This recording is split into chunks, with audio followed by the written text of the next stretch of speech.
Bismillahirrahmanirrahim. Mirë se vini në kuvendet e haditheve profetike. Shpresojmë që çdo javë të komentojmë nga një hadith i cili do të ketë ndikim të thellë në përditshmërinë tonë. Pejgamberi Muhammed sallallahu alaihi wasallam është shëmbëltyr për çdo musliman, pasi tek ai gjendet përmbushja e thënieve kuranore dhe mishërimi i mesazheve hyjnore. Hadithet janë burim themelor i Islamit. Prandaj, transmetimi i tyre merr vlerë të veçantë. Profeti Muhammed sallallahu alaihi wasallam ka thënë: Allahu ja ndriçoft fytyrën një personi, me kuptim e zbukuroft, e begatoft dhe e shpërbleft atë, i cili e dëgjon nga ne një hadith, e mëson atë dhe e përcjell atë. Imam Sufjan ibn Uyeyna, nga dietarët e shekullit të dytë hijri, i cili ka vdekur në vitin 198 hijri, Allahu e mëshiroft, ka thënë: në sajet të kësaj thënie profetike, në fytyrat e nxënësve të hadithit, ka dritë dhe bukuri. Përmbledhja e haditheve që do t'i trajtojmë në këto kuvende, zëfill me Imam Ebu Amr ibn Salah, i cili përzjodhi 26 hadithe profetike. Pas ti, Imam Nawawiu shtoi në këtë përmbledhje 16 hadithe të tjera, duke u bërë 42 hadithe. Me kalimin e viteve, përmbledhja u njoh me titullin 40 hadithet e Imam Nawawiut. Në vijim, kësaj përmbledhje profetike ju shtuan edhe 8 hadithe të tjera nga Imam Ibn Rajab. Në tërësi, këto hadithe u vlerësuan nga dietarë të ndryshëm si bazat e Islamit. Për të ecur hap pas hapi me nxënësit e dijeve islame, dietarët historikisht kanë formuluar tekste fillestare me informacion bazik. Pastaj, shkallë, kanë kaluar në tekstet akademike më të zgjeruara. Kjo ishte një përvojë dhe traditë e përhapur në të gjitha trojet islame dhe në të gjitha fushat e studimit. Çdo grup moshe kishte tekste të veçanta që hoxhallarët nuk i tejkalunin. Ndodh sot rëndomt, jo vetëm në trojet tona, ku besimtari i ri dhe fillistar kërkon të lexojë më një herë, fjala vjen Sahihul Buhari. Por ky ka përcim, rezulton në hutim dhe pastaj në shtrembrim të nocioneve, sepse nuk është thjesht të shkuqiten transmetimet e Imam Buhariut. Kjo përmbledhje me hadithe u komentua nga shumë dietarë. Vetëm në gjuhën arabe ekzistojnë rreth 50 komentime, ndërsa numri i komentimeve apo përkthimeve në gjuhë të tjera është shumë më i madh. Dëgjues i dashur, për çdo musliman që dëshiron të ndërtojë dynjan me punë të mira dhe të fitojë shpërblimin e ahiretit, është e nevojshme që t'i njohë këto 50 hadithe, si dhe të zbatojë porositë, dobit, vlerat, udhëzimet dhe parimet që i përmbajnë këto hadithe. Duhet kemi kujdes. Ajo çfarë bëjmë me diturinë që kemi, ka po aq vlerë sa vetë dituria. Më vjen keq të them se shumë besimtarë nuk i vlerësojnë këto 50 hadithe. Shembulli i atyre që i kalojnë me vrap këto tekste hadithesh, i ngjan një njeriu, i cili kalon me vrap pranë një lulishtaje. Njeriu kur është në vrap nuk mund t'i shohë bukuritë dhe as të shijojë aromen e luleve që u kalon pranë. Për të shijuar ato bukuri, duhet ta ndalë vrullin. Madje edhe të ndalet para një luleje dhe ta kundrojë atë.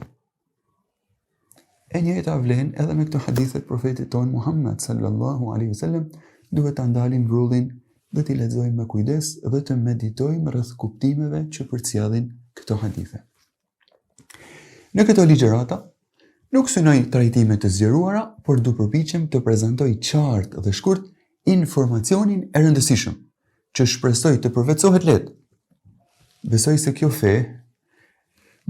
fe është e lehtë dhe e thjeshtë për të kuptuar dhe për të zbatuar. Atëherë që nevojë ka për komplikime. Dëgjues i nderuar, siç u përmend, në themelet e këtij punimi qëndrojnë përkushtimi dhe përzgjedhja e Imam Ebu Amr ibn Salah, Imam Newaviut dhe Imam Ibn Rajabit. Me të drejtë mund pyesësh kush janë këta tre dietarë që kanë lënë gjurmët e tyre në këtë doracak me hadithe. Me siguri ju shtyn korreshtja të njihni këta kolos të Islamit. Normalisht, udhëtimi në biografitë e dietarëve tanë na e pasuron vetdijen historike. Njohja e jetës së dietarëve tanë na ndihmon të kuptojmë të kaluarën e ndritur të ummetit tonë dhe na e zgjeron horizontin kulturor për vendet islame. Nëpërmjet prezantimit të dietarëve, dëshiroj dhe shpresoj të zgjoj tek dëgjuesit besimin se ato arritje shkencore dhe kulturore që kanë ndodhur një herë në histori mund të ndodhin edhe sot dhe qytetërimi islam mund të ngrihet sërish. Ndjekja e gjurmëve të dietarëve tanë është stacioni i parë ku kalon rruga e duhur për të lënë gjurmët tona në histori. Dikur, në qytetërimin e muslimanëve, mungesa e një biblioteke në shtëpi shihej si shenjë e mungesës së kulturës. Dikur, studiuesit musliman njiheshin për udhëtimet e tyre në vendet e larta, ku shkonin për të marrë dije. Dikur, udhëhiqte fryma krijuese dhe progresive që u bënte thirrje muslimanëve për xhihad në fushën shkencore dhe intelektuale. Dikur, virtyti dhe arritjet shkencore zhvilloheshin në të njëjtën kohë. Dikur. Normalisht ndjejmë kënaqësi kur kujtojmë, dëgjojmë apo lexojmë për të gjitha ato arritje të dikurshme. Por cili është kontributi ynë sot? Nëse ato udhëtimet e largta e kanë shtuar dinamizmin e jetës shkencore, çfarë bëjmë ne sot? Përse ne sot jemi vetëm konsumator imitues dhe jo prodhues zhvillues? Nuk është Islami që na ka lënë të prapambetur. Dëshmia më e fortë për këtë është periudha e ndritur e qytetërimit islam për shekuj me radhë.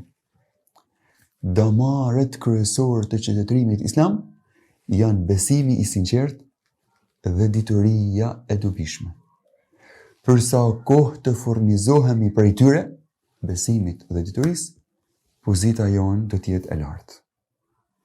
Por, largimi ynë nga parimet e islamit, braktisja e arsyes dhe e diturisë, mungesa e të thëdhuarit në të kuptuarit e fesë, shmangja nga e drejta dhe drejtësia, harrimi i vëllësërisë islame dhe ndasia mes nesh, janë ato barikadat më të mëdha përballë përparimit të botës islame sot.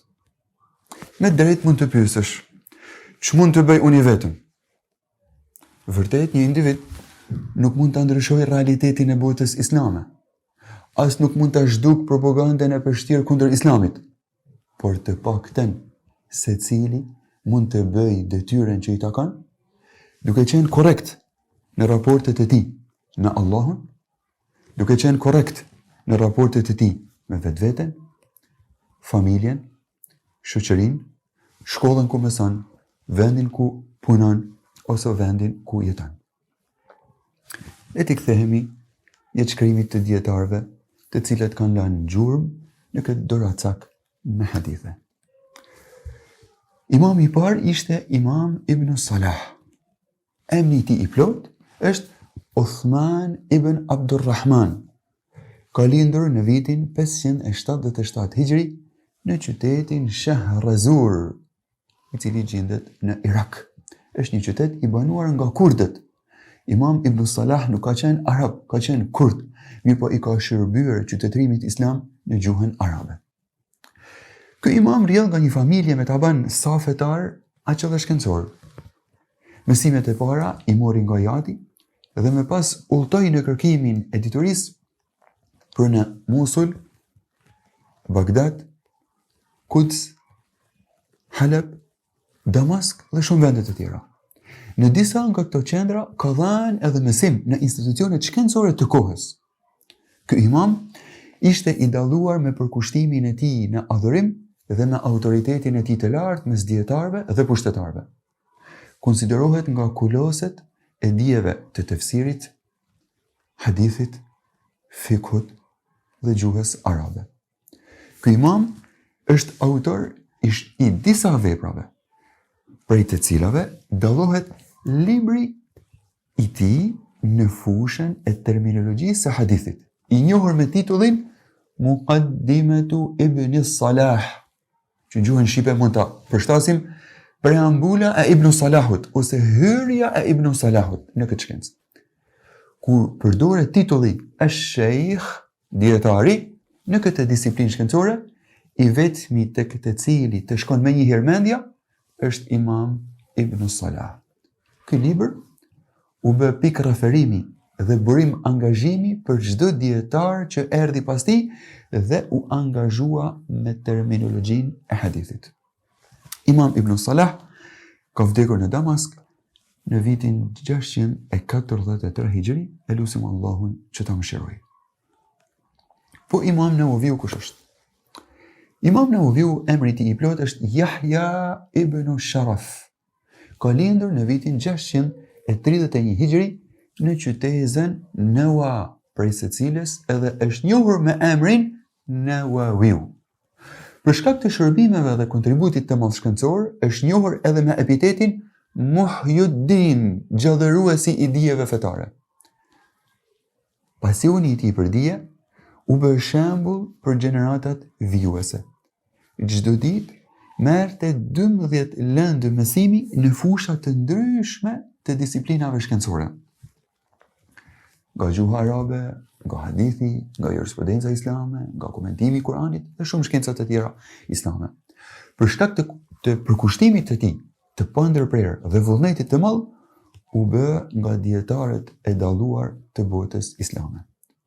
Imam Nawaviu nuk u martua, sepse jetën ja kishte kushtuar diturisë. Imam Nawaviu zakonin e fjetjes së pakët e ndoqi gjatë gjithë jetës, me qëllim që të përfitonte sa më shumë prej kohës. Imam Nawaviu nuk hante frutat e Damaskut. Pse? Sepse kishte shumë toka frutore vakuf që nuk menaxhoheshin me drejtësi, për rrjelloj, Imam Nawaviu frutat e Damaskut nga këto toka vakuf i konsideronte të ndaluara. Imam Nawaviu ka qenë dietari më i madh i kohës në fikhun Shafi'i. Ka dhënë mësim në institutin më të famshëm të arsimit në Damask, të quajtur Darul Hadith al-Ashrafiyya. Ky imam ka mbajtur detyrën e autoritetit më të lartë në këtë shkollë të hadithit për 11 vite rresht derisa ka ndërrujet. Ky imam është autor i shumë veprave të dobishme, por spikasin vepra të burimore në shkencat juridike dhe ato të hadithit. Imam Nawaviu ka vdekur në vendlinjën e tij në qytetin e quajtur Nawa në vitin 676 Hijri, e lutem Allahun Azza wa Jall që ta mëshirojë këtë imam. Ndërsa imami i tretë, Imam Ibn Rajab, emri i plot i të cilit është Abdurrahman ibn Ahmed, ishte nga Bagdati, por udhtoi për në Damask dhe në Egjipt në kërkimin e diturive. Ai ishte imami erudit dhe autor i shumë veprave të çmueshme. Ishte i distancuar nga çdo joshje e kësaj dynjaje, i dalluar me sinqeritet dhe me thjeshtësinë e tij, i përkushtuar në adhurim dhe në dituri. Imam Ibn Rajab mund të jetë ndër të parët që i ka komentuar 40 hadithet 42 hadithe e Imam Newaviut. Ky Imam Ibn Rajab, ka vdekur në Damask në vitin 795 Hijri. E lusim Allahun Azza wa Jall që ti mëshiroj këta dietar dhe të na e mundësoj për cjedhjen e këtyre haditheve në mënyrën më të mirë dhe më korrekte. Dëgjues i nderuar, dëshiroj të tërheq vëmendjen për faktin se duhet bëjmë dallimin ndërmjet respektit të dietarëve dhe të treguarit fanatik dhe tifoz ndaj tyre. Respekti i dietarëve është obligim dhe detyrë, ndërsa të treguarit fanatik dhe tifoz ndaj tyre është një sjellje e qortuar. Armiku më i madh i fanatizmit, armiku më i madh i paragjykimit dhe i mendje kushtësisë është dituria dhe leximi. Prandaj lexo sa më shumë dhe kërkoje diturinë nga e dihepi deri në varr. Duke shpresuar të takohemi javën që vjen me hadithin e parë, po e lë në amanetin e Allahut fen tuaj, shëndetin tuaj, sigurin tuaj edhe përfundimin e veprave tuaja. Ju përshëndes me përshëndetjen e banorëve të xhennetit. Assalamu alaikum wa rahmatullahi wa barakatuh.